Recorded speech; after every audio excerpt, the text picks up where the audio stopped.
कोणाच्या बहिणीपर्यंत, कोणाच्या मुलीपर्यंत, कोणाच्या बायकोपर्यंत जाईल एवढं नका नालायकपणा करू गड्या.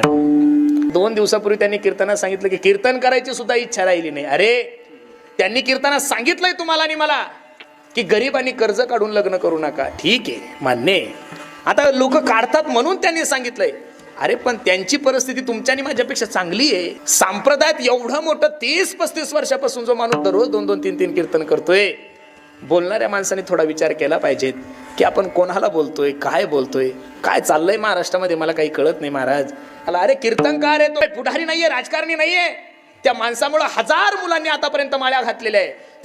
त्या महाराजामुळे 1000 लोकांनी लग्नातले डीजे बंद केलेले. महाराज पश्चिम महाराष्ट्रातल्या सगळ्या वराती त्या माणसामुळे बंद झालेल्या आहे. आणि त्या एका लेकीच्या लग्नामध्ये तो माणूस थोडा आनंद उत्सव साजरा करतोय.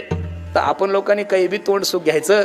अरे मोबाईल जरी तुमच्या बापाचा असेल तरी कमेंट करताना थोडी तरी अक्कल असली पाहिजे की आपण कोणाला बोलतोय. ज्या माणसाला पोरगी आहे महाराज, तो माणूस चुकून सुद्धा चुकीची कमेंट करणार नाहीये. म्हणून महाराज किती आमच्यासारख्या लोकांनी कीर्तन केले म्हणजे इंदुरीकर महाराजसारखा परत माणूस होईल का महाराज? 30 वर्ष ज्या माणसाने किंचितही क्रेज कमी होऊ दिली नाही, एवढं सोपं नाहीये महाराज. एवढा जर संप्रदायातला हिरा असेल तर अशा हिऱ्याविषयी जर कोणी चुकीचं बोलत असेल तर मी तरी वारकरी संप्रदायाचा कीर्तनकार म्हणून अशा नालायक लोकांचा जाहीर संप्रदायातून निषेध करतोय.